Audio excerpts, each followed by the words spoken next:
host, Gaurav Tripathi, CEO and co-founder of SuperPro, and I'm back today with another amazing Super Pro. And as you might know already, if you are following us, we have been bringing very different kind of professionals, Super Pros who are amazing in different fields, and they have accomplished not just in one field but multiple fields. And that's been the entire idea, that we bring to you people who wear multiple hats, and when they share their journey, you get to learn something. So, without further ado, a warm welcome to all of you, those who are watching it live, as well as those who will be watching the recording on YouTube later on. Okay. So, hi, Kenisha. I'll just explain you the format. The format is simple. Uh, we have. I'll just have welcomed everybody, and then with that, you will give your short introduction, and then we'll have short your journey, how it has been your professional journey, and then we'll have more question and answers. And since the format is quite informal, you can also ask me questions. So that's how it is. Yeah. I can ask them to you or to all the participants. Oh, to me. Yeah. Okay, great. So, Kenisha, please, over to you. So, ladies and gentlemen, my name is Kenisha Awasthi, and I have been working in the field of entertainment for over 7 years now. I started my career as an anchor, as a TV anchor, because I always had I always had a great passion for oration, and I always did grow up wanting to be that time we used to call it VJ, all my idols growing up were VJs. So I started my career as an anchor, and then worked on top networks like UTV, Channel V, worked with Star for a bit, and then I did my first Hindi film, post which, since it wasn't a very it wasn't a very systematic, organized industry at that point in time in terms of casting, I wasn't being able to figure which way to go next. And so I felt that anchoring, live anchoring at that point in time, I think I'm talking 2014, late 2014, it was still at its nascent, stages. Now it's a very thriving, there's so many MCs, and, it's like being a celebrity in your own right, But at that point in time, I started out and I did over 350 live events across the board. I did conferences, I did Wow. concerts, I did weddings, top-notch weddings, like the top weddings in India that happen, or even abroad. And I did a lot of, of course, those awards and rewards nights. So I got to travel a lot through my work, and got to go to a lot of different countries. Really just get a lot of exposure to different kinds of people. Sometimes I'd have a banking interview, sometimes an interview for Abbott, sometimes for Falguni Peacock, sometimes for Travel and Leisure. It was it's a mixed bag of things, right? And then post that, once this industry found some structure, I started going for auditions for OTT web shows, and then the rest is history. Here I am, 3 OTT shows later in front of you. Wow. Wow. That's been an amazing journey already, I can see. But so, Kenisha, I'll go a bit back and early years. So I see that, yes. So the journey has been MC, professional actor, and now, yeah, you're entrepreneur as well. But how does it start? So your childhood, how was it? Did you always uh, want to be in the glamour industry, or you wanted to be an entrepreneur, or your upbringing? How did you come to realize that, yes, you want to be a part of this industry? That's a very interesting question, because my upbringing has been extremely eclectic. While my grandparents were both PhD, extremely academic. Wow. They were like scholars, both of them. So for a major part of the major part of my childhood, I stayed with my grandparents, and so their style of bringing me up was extremely academic. Spending 4-5 hours in the library room reading. And my granddad, I remember, used to take these tests. So tell me what did you read today? Because I obviously had a tendency to skip it. I would just pretend fake. And I remember we had a huge library room, which was the whole of the basement. And it was like this. I used to feel like, oh my god, it's like a dungeon. It's like this, like, I don't know. The books also have a certain smell, right? And I was really scared. So they used to tell me that, no, you can't come up for 3 hours. You have to read, and you should really be sitting up there to take my homework. Then I would go back up. And every time that they traveled anywhere abroad, my daddy still gave me like gifts, like conventional, like clothes and whatever. My granddad only bought me books, and I used to throw a fit and cry my lungs out. Because what you don't care about, getting books as gifts at the age of 8, 6. You want to get like nice toys, funky things which you can show off to your friends. And so my former years, were extremely, you can say, academic. Very. It was a very. One can say it was a very. It has made me the person that I am today, because my. Not only that, a lot of arts and painting and everything. My grandparents used to take me to museums and take me to art installation, galleries and things like that. For them, it was very important that I develop like a overall taste in things, including fine arts. Then I came to Bombay because my parents were young, and my sister was due. And my parents were struggling. My father was in the advertising. My mother is a playback singer, Sapna Awasthi. She sang a lot of those yesteryear songs like Chaya Chaya. Yeah. But then there was a time when the going was tough, and we could not afford having like a full-time help because my grandparents obviously were not in favor of my parents moving in Bombay and living in a little shanty. They wanted them to be in Delhi with them, provided that they follow a more academic sort of route or whatever the traditional thing is. So we came to Bombay, and then my upbringing started becoming very much around music and films, and that's the time when I started aspiring to be an entertainer or a performing artist. Because there was just so much. There was just so much of that there was just so much of that whole mood at home. All the time music and cinema and all that. And I was still fairly young. I was still only 7, 8 by then, I think. So it has been a confluence of extremely, one set of parents, which were my grandparents, being extremely strict academics, and then my parents were like performing artists and like more carefree. So I believe I'm more like a confluence of both kinds of temperaments or aptitudes, one would say. Wow.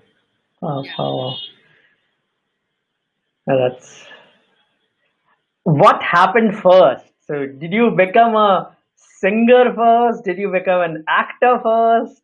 What happened first? So first, actually, anchoring happened because I used to take part in a lot of elocutions, and I used to take part in a lot of school debates, etc. And I always had a passion for developing a very strong vocabulary. Wow. Just having like a perfect diction and all those. I in fact used to train under teachers also. I have trained under Ruchana Issa and speech teachers. I used to. It was important for me, to just be not just have good vocabulary, but there can be a difference between good vocabulary and being well spoken. But the diction and the sophistication, all that is so important for me, for myself. So I started winning a lot of these, and then out of college campus, I wanted to also make my own money. So I started. One of my friends, she used to do these exhibitions. As, college days we did exhibitions. Like suppose you'd go to an exhibition and you'd be handling a stall there at let's say a World Trade Center. And she said that you are very well spoken. Why don't you start anchoring for birthday parties? There are these birthday parties that happen at Juhu Chimkhana. Interesting. And Khana, and why don't you start hosting for birthday parties? And I was like, I don't know anybody. And then she introduced me to a recruiter. He started giving me 2 to 3 birthday parties a week where small little kids, like 5, 6-year-old kids, somebody's birthday party would be at Mahalakshmi Race, or like it was that sort of that sort of a setup where there would be about 100 kids or 200 kids, and you have to just be the host, be funny, reach out, be one of them, make them play games. So that was my first gig as an anchor. So I think it all started with anchoring, and from there on, then I got onto this Hindi channel called E24. E24. I started working with them for about a couple of years. I worked with them, and that was a purely Hindi channel, and my Hindi is really pretty good too. So that kept me, again in the anchoring. So anchoring se mera bahut hi prolonged rishta hai. Like I will never, my love for MC will never. It's given me everything. It's given me sustenance for years and years. So it's my greatest love. That's great. But then, from anchoring to singing, when did that happen? Where does that come in? So anchoring to singing, to be honest with you, I wanted to first learn singing and then start doing. By then YouTube was just about getting the whole heat, like getting the heat, as in YouTube was just blowing up, like it was becoming big, it was becoming huge. I'm talking 2015, 16, and I was quick to identify that this YouTube is going to be a huge, massive thing, and so I hired a guruji, and hired nahi kar sakte aap, waise what am I saying? I started learning under a teacher. I was also learning under a Western classical teacher for Wow. years. Under a Western classical teacher called Jennifer D'Souza. So because the whole pattern of singing in Hindustani and Western is very different. Yeah. Western is more about breadth and Hindustani is more about range. So that's why even Western is taught on the piano, whereas this is taught on the tanpura and harmonium. So it's quite different what it can do to you vocally, and the technique it teaches your vocals. The rasp, the jo murkiya lagate hum, the alankars and all, they make your voice very different as opposed to when you're doing choir singing. And I wanted to have a fair idea about both.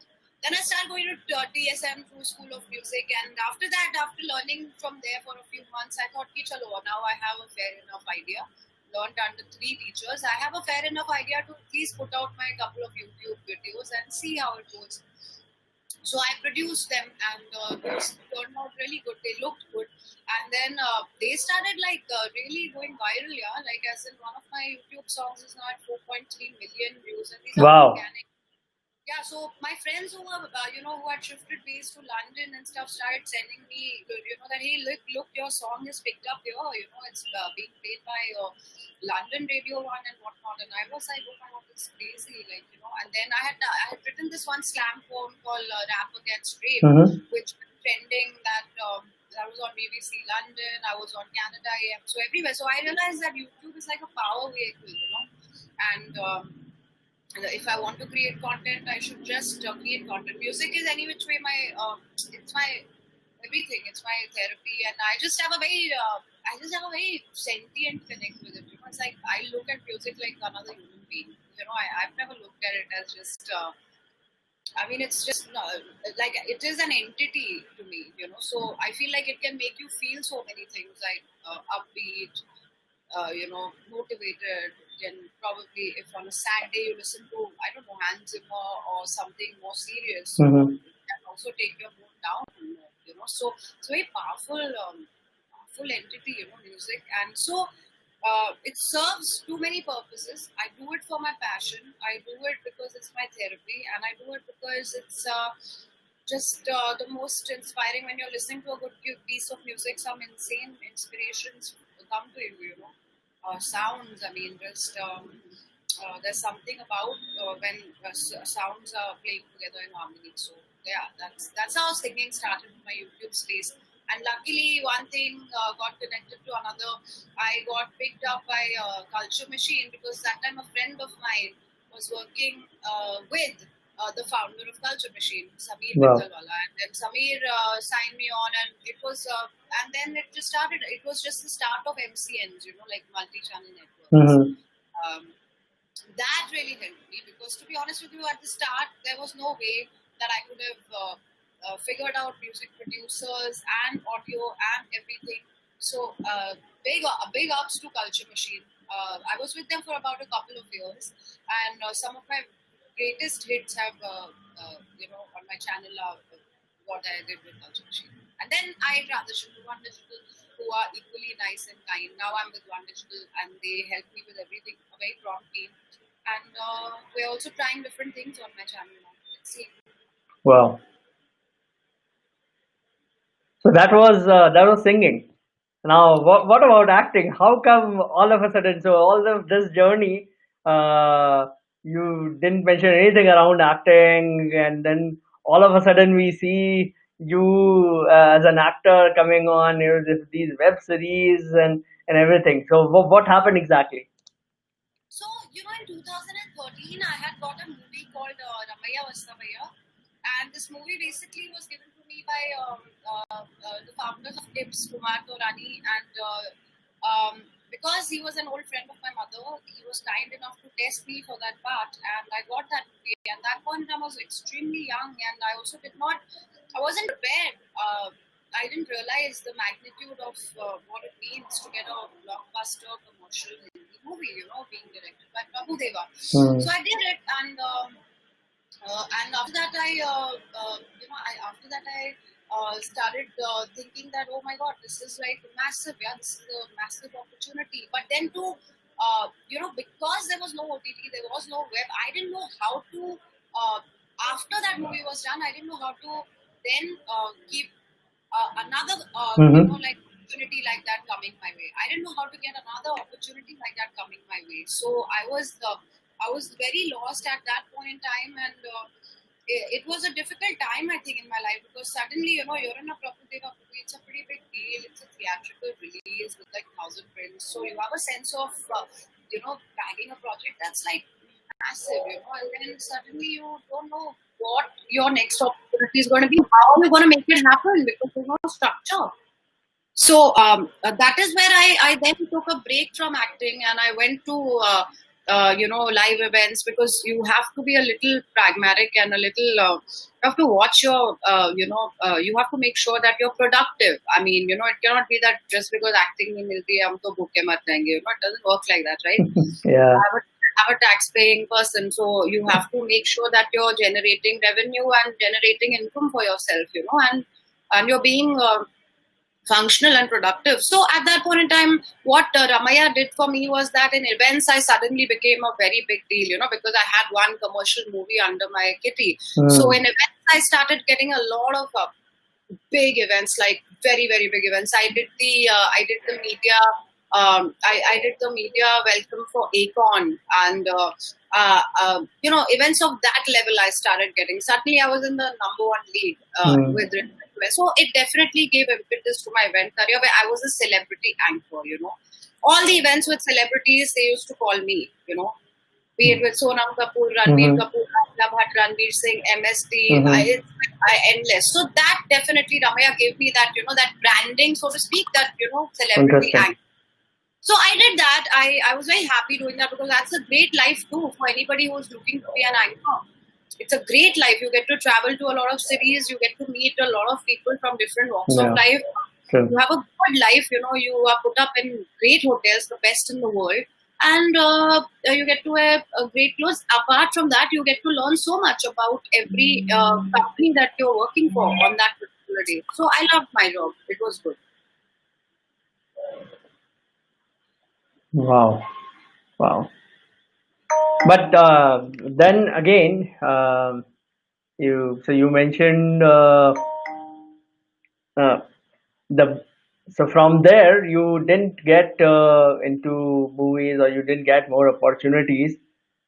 But then now the world knows you around the OTT and these web series that you haven't told us even now. What happened? How did this happen? And because that's where now we see, I'll say, the new Kenisha, because yes, what you were before this and the way people know you now, it's a lot different.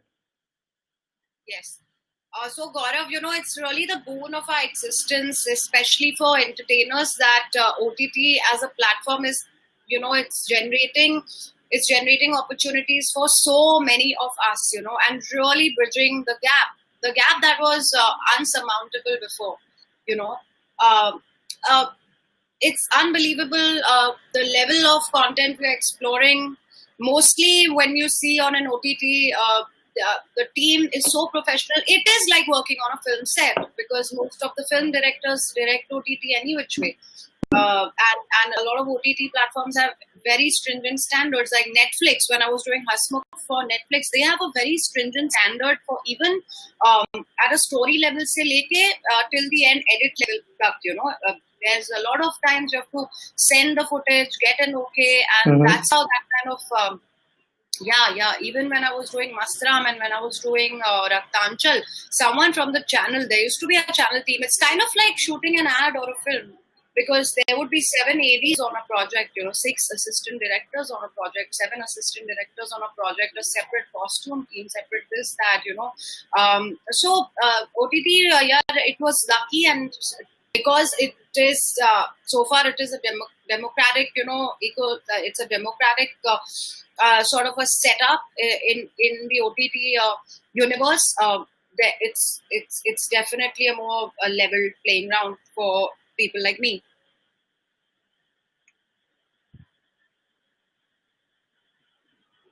Wow. No, that definitely makes sense. Of course, we have seen the rise of OTT, but still, I would want to go even deeper.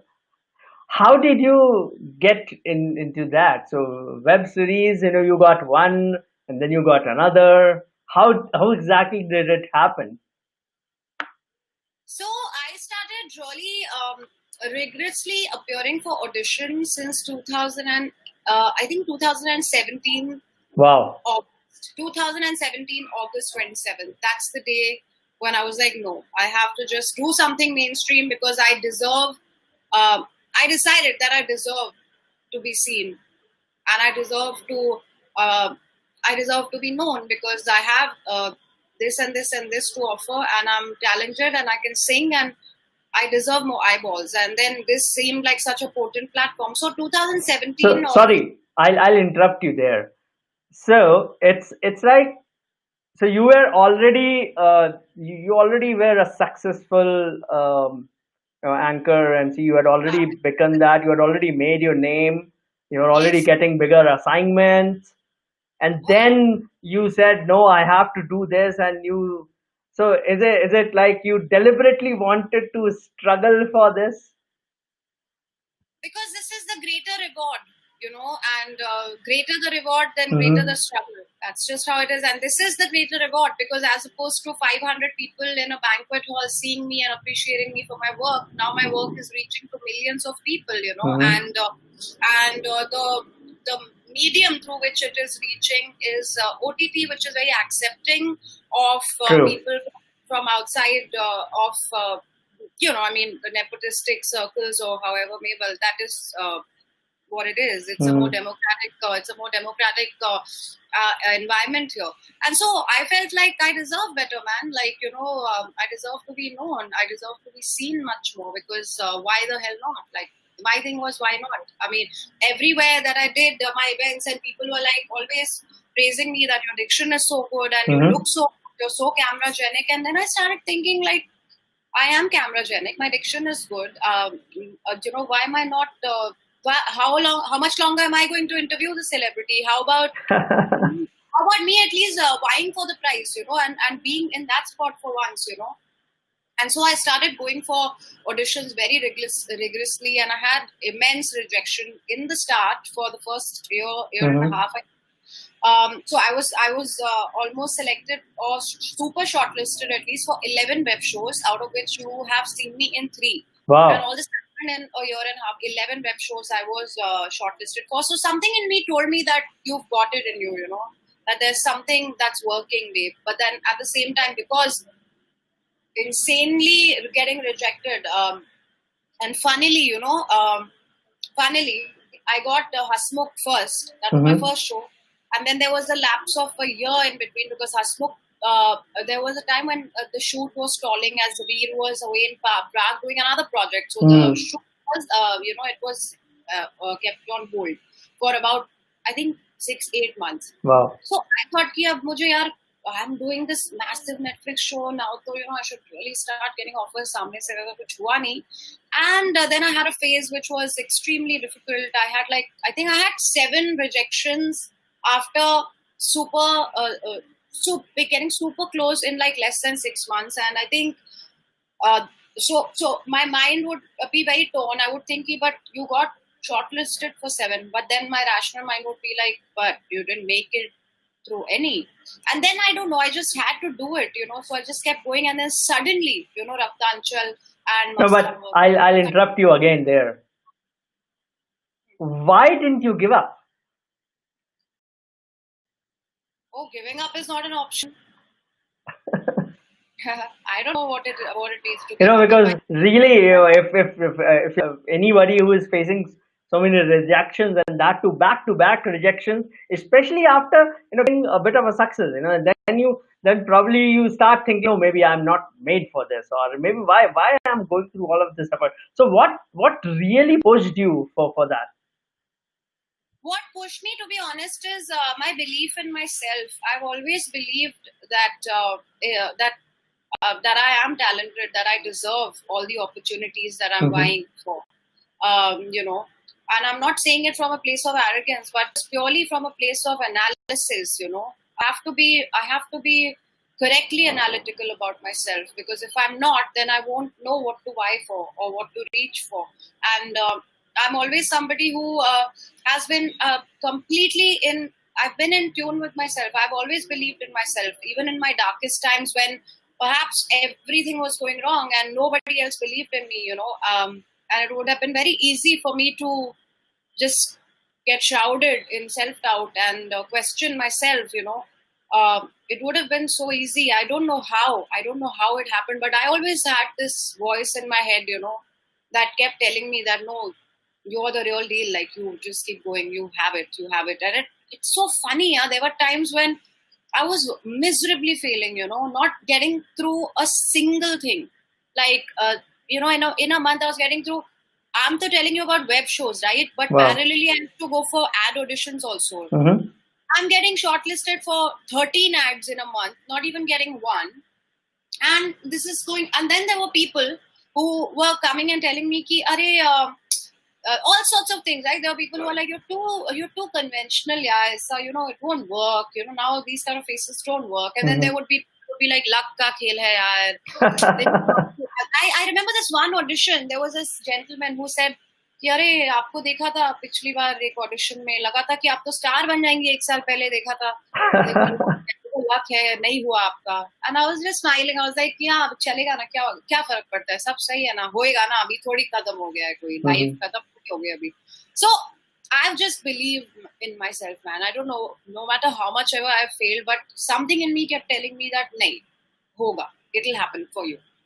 I don't know. I don't even know if it's my own voice, but there is a voice in my head that tells me that for you, it'll happen. So weird. Well, I'm just grateful for that voice. Very, very interesting. So talking about things happening, and you mentioned the word analysis, and now I see one more thing which happened. It's you. So of course the OTT and everything was happening, you being the actor, but then all of a sudden something else happens, and that's on social media. You all of a sudden you become a digital marketer, an influencer, an online influencer. So where does again that fit in, and how did that happen? Because I personally I've seen your influence, online influence grow, your Instagram account. We spoke earlier as well about that, and that's phenomenal. Yeah. So what was the thought process? Did you plan something, or did it happen, and why did you do it again?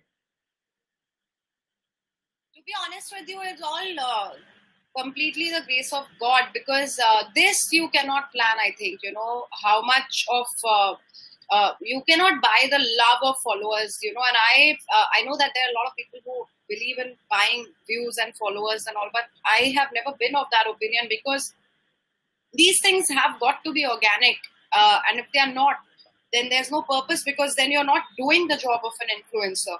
The job of an influencer is to influence thought, and for influencing thought, you need a real person, not a droid who follows you.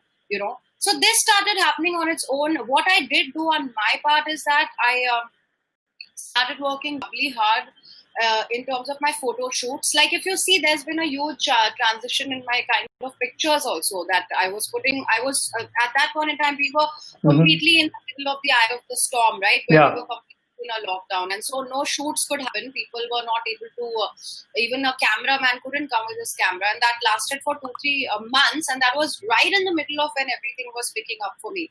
So what I used to do is I used to mount my phone on a nice ring light. I used to put on self timer and click myself, send it to a good editor, and get it at least closer to professional, to a professional picture. But as things started easing out, I started investing in my photo shoots. Now the pictures that you're seeing, I have a makeup and a hair team. I book really good studios, or there are hotels that lend me their property for me to shoot in.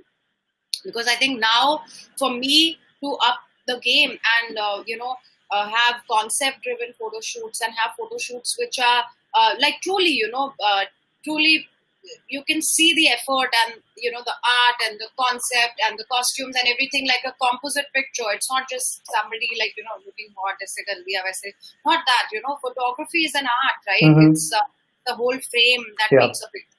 So now I'm building a team, and I have a bunch of editors that work with me. I have a bunch of really good photographers that I often collaborate with. I have my own makeup and hair team. And so now I'm just trying to give the best to all these people who are so kind, by the grace of God, to start following me. So that was unintentional. I don't know how that happened, all this traction on social media. But now that it has happened, I will be sure that I, be productive about it, and that I definitely don't disappoint them. Wow. That's really cool. So, again, digital marketing and online influencer is one thing. Then we came across you wearing altogether a different hat, becoming an entrepreneur. So what's that about, and where does that fit in the plan? So you know what? It's funny, but in 2016, I got introduced to a group of these incredibly genius boys who were from Stanford and NCR and whatnot, and it was purely by accident, okay? And they became my friends. They became my really close friends. Prior to that, I had only one friend who was an IIT, and Arunab, PDF. Yes. But Arun and I, it's more like a sibling relationship, so we never talk anything sensible or wrong. We only talk about he, hoo, hoo, and though Arun is such a institution in himself, right? Any conversation with Arun is like, you just come away growing as a person. He's like a mind freak. He's so brilliant, But I met these two friends of mine, and we started hanging out.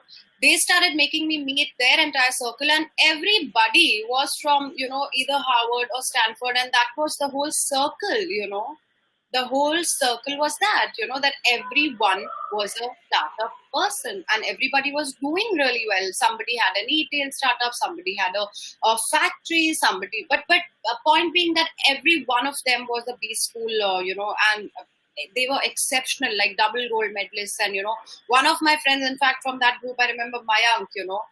He's I think he's an IIT gold medalist, and then he's done a double MBA or something from NCR. So I started hanging out with these guys, and when we would hang out, we would watch Shark Tank. So there was Shark Tank, which would be on all the time in their homes. In that group, anybody's home that you're going to for any party, Diwali party, birthday party, Shark Tank chal raha hai. So I was like, wow, this is a new world. Yeah, what is this? This is insane. And then I got so hooked to it. I started watching Shark Tank. I've seen all seasons multiple Wow. times. And I got obsessed. I got obsessed with things that Mark Cuban says, and Jack Ma and all these people became like they became like such they just became like such idols of mine. I started even on flights and all. I had once bought a book on Jack Ma, and I just his story, it's so fascinating. He failed so much, and then so at that point in time, because also I was going through a phase similar to that, I think all my inspiration was coming, because only entrepreneurs can have these insane stories, right? That one day you're like lowest rung, next day you're the king. It can only happen in their entrepreneurial life, and I needed exactly that kind of inspiration, because I was going through a lot of rejection, and I found that inspiration and that support when I started reading more on Jack Ma and more on Mark Cuban, and how these guys, like I saw this one interview of Mark Cuban where he said that I didn't even have money to buy a towel for myself. So all these things, and today they are the Mark Cubans and the Jack Ma's of the world. So I don't know, they deeply started affecting me. And then I started just thinking that, okay, I'm going to be an entrepreneur, I'm going to be in this space. And luckily, it has happened for me now with my decor, with my premium decor solutions. And also I'm getting into some other merchandise, which is in the offing. Mm-hmm. So I love it. I love the idea of putting out something and having my own product to be inside someone's home or their wall. I think it's the ultimate. I have transcended. Look, here I am, but I've transcended. So just the kick it gives you, and just the joy, it's like inexplicable. When my first 3 customers sent me pictures of my wall clocks on their walls, I was just like crying. I don't know. It was just like just too moving for me. It's unbelievable. It's very surreal. I cannot tell you what it feels like. I mean, you of course know, because you are a fellow entrepreneur. Yeah. So, how are you managing through all of these? Wearing different hats, being an influencer, being an actor, being this, being that, this, and how are you going through it? How does it all fit together? Yeah, it's pretty compound actually, and how it hits you together is that on certain days it does take you down. You are extremely. I don't know. I do have days when I'm completely vegging out, like where I'm so tired because last 5 days would have been so hectic that day I just don't even get out of my room. I just lay down. I don't do anything. But other than that, you have to be a slightly bit organized. You have to be disciplined, and you have to make sure that you're pulling in the hours, because you have to put in the hours. I mean, this is what is happening at a ground level, but also there's a lot of referencing to do. Mm-hmm. In terms of what merchandise should go out next, what is going to be the concept of my next photo shoot, what are the auditions, how am I doing them, when do I practice my lines. It is all about time management, and it is all about, I think, being diligent with your discipline, at least on 6 days of the week, and then you Mm-hmm. can have one day where you're just relaxing or whatever. But you can't possibly. It's not comfortable for sure. It's almost 16 plus hours of work daily, but then it's for the high you do it. It's for the I don't know. It's for the drive. It's the passion. Like when I get up in the morning, I'm like I start working from my bed. Like I start referencing, answering mails from my bed, and truly it's the junoon. It's that junoon has to be there, like how so many people have it for their boyfriends and girlfriends. I have it for my business and for my work. I Wow. have yeah. Wow. Wow. Wow. You're already married to your business, huh?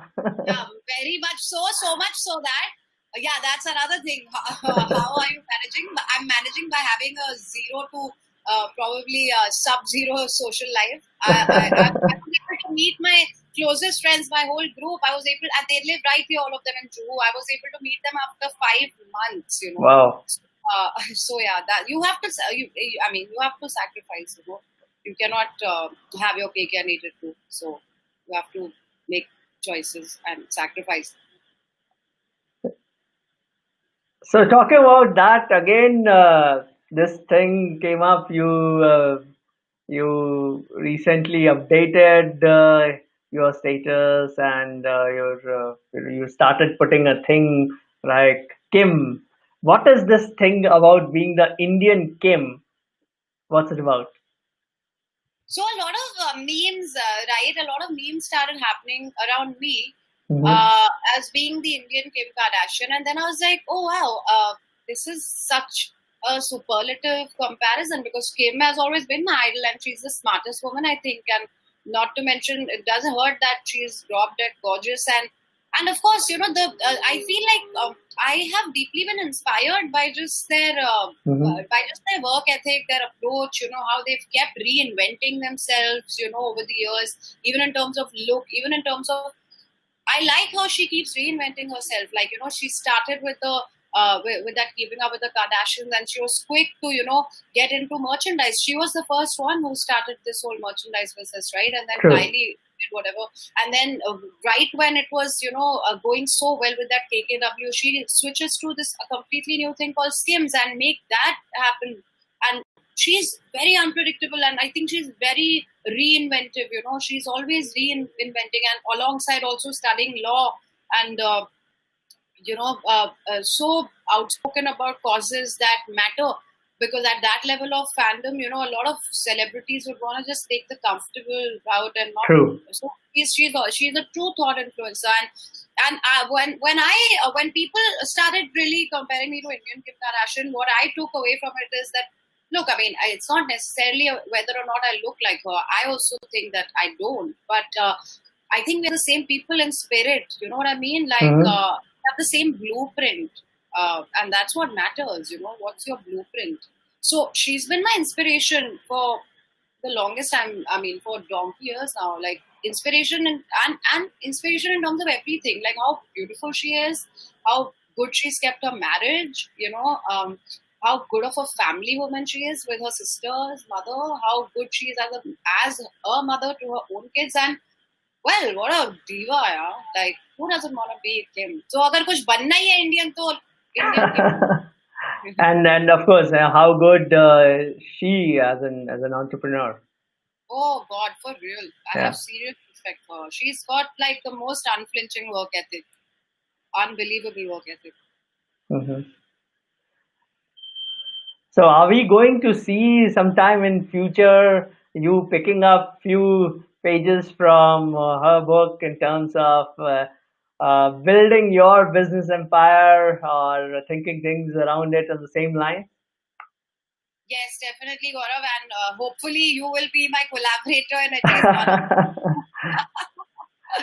of. Definitely. So there are major plans for continuing the entrepreneurial journey, and Mhm. right now I've only just started very small with my decor solutions, but I'm going to create my own ecosystem, and there are major plans. And of course, we've spoken about this even so many times previously that it's all about just getting guidance from the right people, collaborating with the right people. So I truly do hope that I can have my own business empire, and that you can definitely be my partner in one of the whatever you are vibing with, whatever I be Oh, you as a I content. love to. I love to any day. That's so lovely. Yeah. So now that you have been through these iterations, all these years, wearing different hats, doing so many different things, and somehow bringing it all together, what's your advice to people who are probably where you were a few years back, or simply even what would be your advice to Kenisha of let's say 2013 or before? My advice to everyone, actually, I've always been a nerd, so that hasn't changed, So, but I would really recommend that everyone take time out to, invest in your skill sets, Mm-hmm. develop skill sets. Don't get too bothered about how good or how great you look, or whether you're wearing a waist 30 or 28, or, whether your biceps are looking like Hrithik Roshan or like it really doesn't matter. I'm sure that Tiger and Ritik themselves invest a lot of time in studying, reading market trends, Mm-hmm. knowing what is going to be the next big thing. So invest in yourself, invest in your skill sets, and also keep figuring out different opportunities. Being an actor does not mean that you're only an actor in film. you can very well create your own content. Music, independent musicians are doing it, and they are making it super big. Like there's Emiway with almost 12 million plus subscribers. Self-made, Divine, Raja Kumari's done it, Pratik Kuhad. So they are doing it. They are taking, their own destiny in their own hands. Sanam Puri, I can think of so many names. Shirley Setia. I do want to tell actors also to start doing that. Now there are so many OTT platforms. Write a script, pitch it, and invest your time in building your own IP instead of just getting so worked up about whether or not you're getting going to be launched or whether or not you're going to be discovered by XYZ or Kismat Chamkegi or whatever the heck all that is. I don't think that it has any. I don't think it holds any water. All that, it's a fizul ki baatein. I think you have to just now take everything under your own wings. And what I would tell all the aspiring actors is, see, there are portals now. There are so many apps. There are so many websites. Super Pro is one of them. Get on these websites, learn. They have some of the best. They have some of the best professionals from every field, so you can very well sit at your home and learn instead of right now just probably feeling sad about COVID. Ab ye to hai, ab kya kare iske liye, jo hai wo hai, we have to, some point in time, we have to start living with it or start living around it, you have to start living around it, there's no point in worrying about something that is not going in your favor. You really have to keep an open mind and make the most of all these amazing apps, all these amazing websites that are teaching you so much, and just become an alpha version of yourself. Like that's all I have to tell them, that keep learning, be hungry, just keep learning. You never know what your true calling is, and you never know, aapko aise lag raha hai ki you want to be an actor. Maybe you never wanted to be an actor. Maybe you wanted to be I don't know, an angel investor. True. Yeah. It could be as different as that, Maybe you never wanted to be a singer. Maybe you wanted to be a chef. So expose yourself to enough things so that, what is really compelling will then, it'll jump out of your body. It is that palpable feeling, it is that it's a real feeling. It's tangible. You'll feel it when you find your true calling. You will feel it.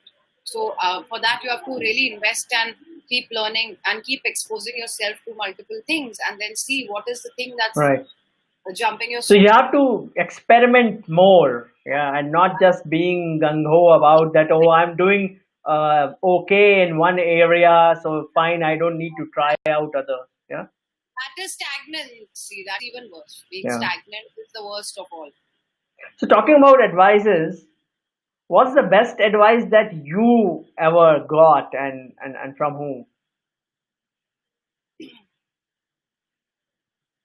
I think the best advice that I ever got was from my grandfather, who said that, whenever you want to escape reality, you always have books, whenever you want to escape anything you're going through, it's just at the touch of your hand. You have books, and that was the best advice I got. So what kind of books do you read? So it's so funny. I read like oh God, I'm so sorry. It's just that I really miss my granddad. Oh, yes. I'm sure.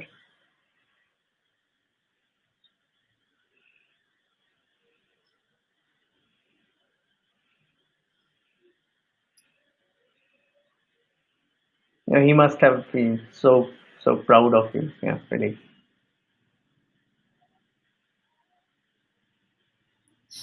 I don't know how to get used to not having him around. You just never become okay with it, Sure. Well, anyway, whatever I am today is because of my grandfather, and I think all this good advice, is also a matter of chance. It's like my good fortune that I lived with somebody who was so genius and taught me so many. At that point in time, I used to hate him. I used to hate that. Oh my God, you're so boring, and I used to cry and throw a fit. But who knows? All this is probably just him. So, well, my granddad used to introduce me to a lot of children's books. I started a lot of course, the cliche and it lighted and all. And then he started introducing me to a lot of Japanese authors also. So I started reading a lot of haiku and small little Japanese literature. Nothing which is, of course, you cannot read Mishima and all at that young age. That content is very mature. But because my grandfather was also, actually both my grandparents were stationed in Japan for years, for 5 years. Oh, wow. They had a lot of Japanese friends visiting us, So I just took a lot of liking to Japanese folk tales and things, and everything in their literature is very embedded in philosophy. Yeah. If you see, their works are very embedded in philosophy, and then that continued. So I do read a lot of, it's so funny, I read a lot of books on NLP because I just find it very fascinating.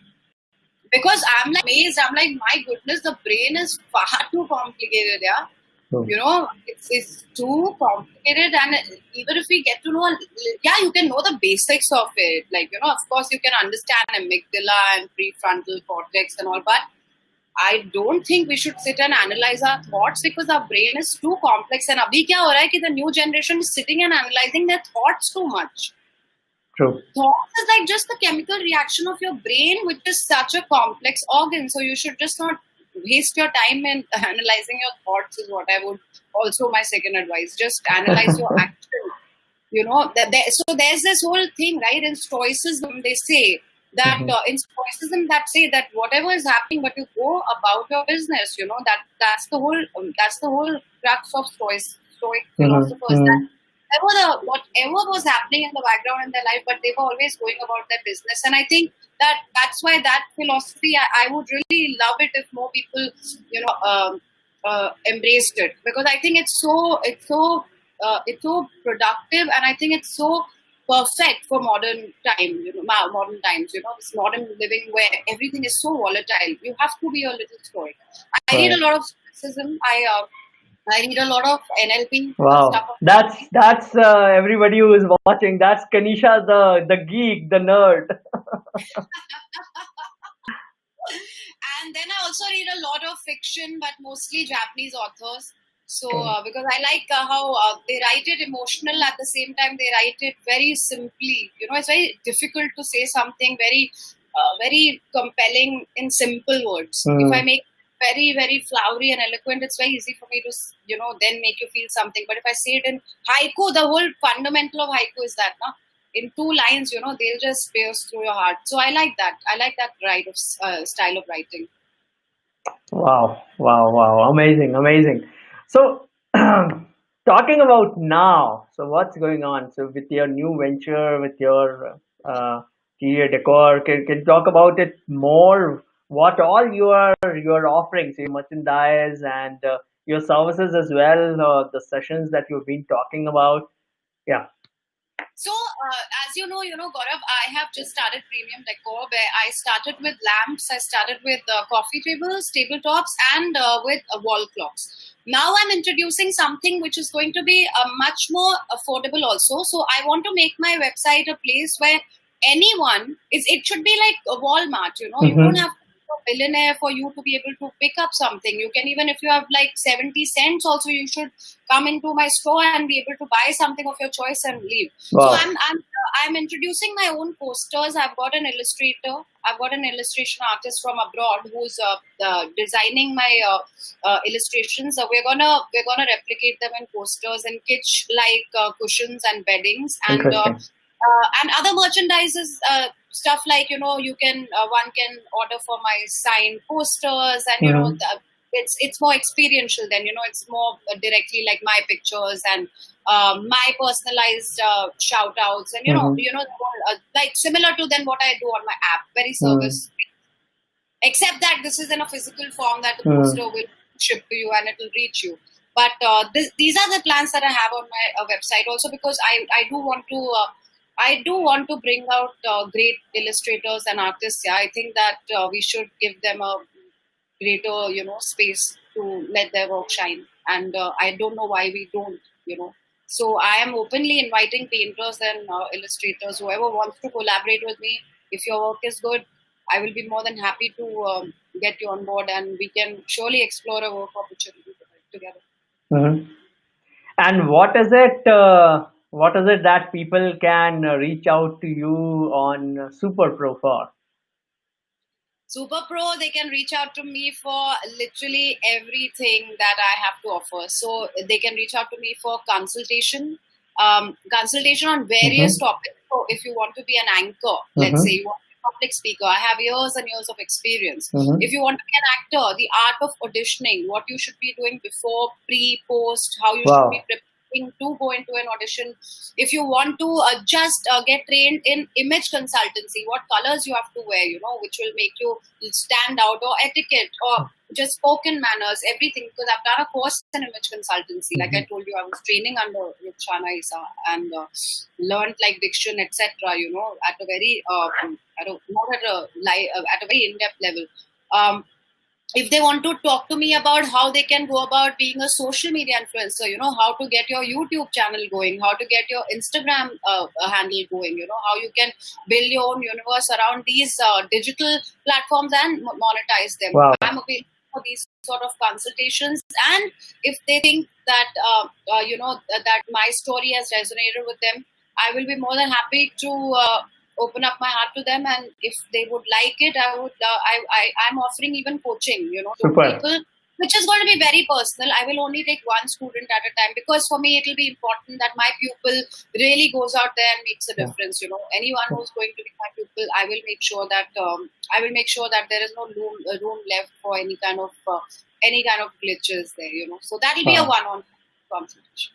So everybody who is watching, if you want to really know and learn the secrets of how Kenisha has become a social media star, yes, you can get her on Super Bro. She will reveal the secrets of how did she do it. So and they yes. can also talk to me on a voice call. If they don't want anything to learn, I'm sure some of them are going to be super successful themselves. I might learn a thing or two from them. Oh, You definitely. can also reach out to me for a voice call, guys. I do take video call requests as well with everybody who is a believer of me and a supporter of my work. Great, great, great. Okay, we are doing okay on the time. Let me check if there are questions from audience. So, yeah, I see few questions. Oh, very much expected question. When is the next web series coming? It's coming soon, and something other than web also, but I can't tell them. Wow. Okay. Oh, and okay, there's a good comment. Yeah, your mom is a really good singer, and yeah, you are a good actor. um, Another question. Okay, in Western classical, who's your favorite, Beethoven or Mozart? In Western classical, I kind of have listened to more of Beethoven, so I will have to say Beethoven. The Mozart is great, but I will have to say what I have listened more to. So, Beethoven for me. Wow.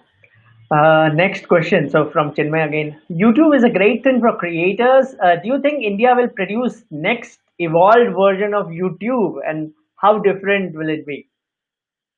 YouTube is a world champion. Even if India is coming up with a portal like that, I think it'll exist. It'll coexist. But I don't think that YouTube is going anywhere, because if YouTube, I'm not sure if it can be trumped as of now. There will be portals that will coexist with it, but as far as I think, and from everything that I've read about YouTube, I think it's only going to get bigger in the next couple of years.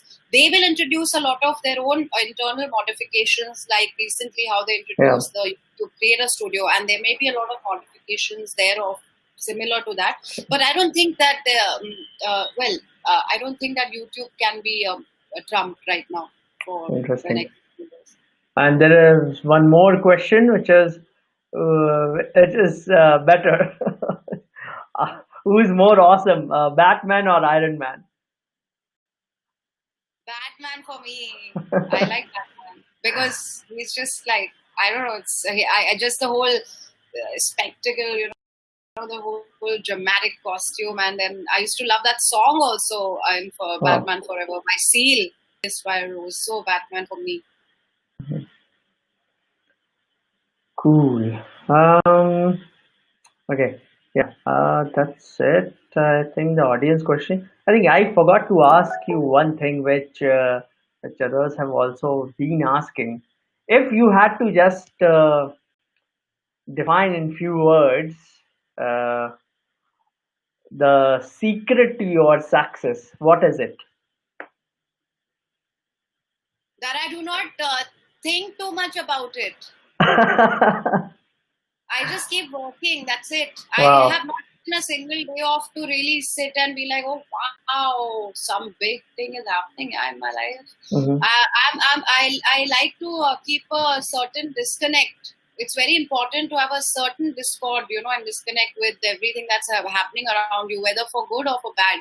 Because if you start identifying too much with it, in the long run, it will be a problem. So the secret to me being successful or anything is that I don't obsess too much with it.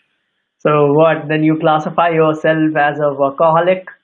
Yeah, most definitely. What do you think? I think so.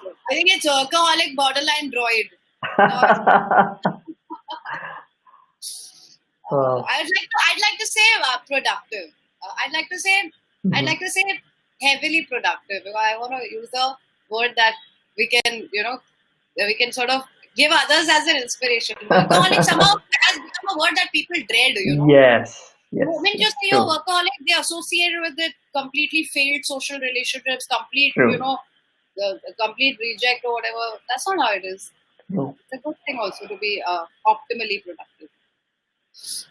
Oh, super. So, yes, we have already run out of time. It's been 1 hour, very amazing 1 hour. I'm sure everybody enjoyed, those who are watching and those who will watch it later on YouTube and where not. I don't know where all they'll end up watching this fireside. I'm sure they will enjoy it. With that, I think we will take leave for tonight. It's been amazing to have you with us, Kenisha.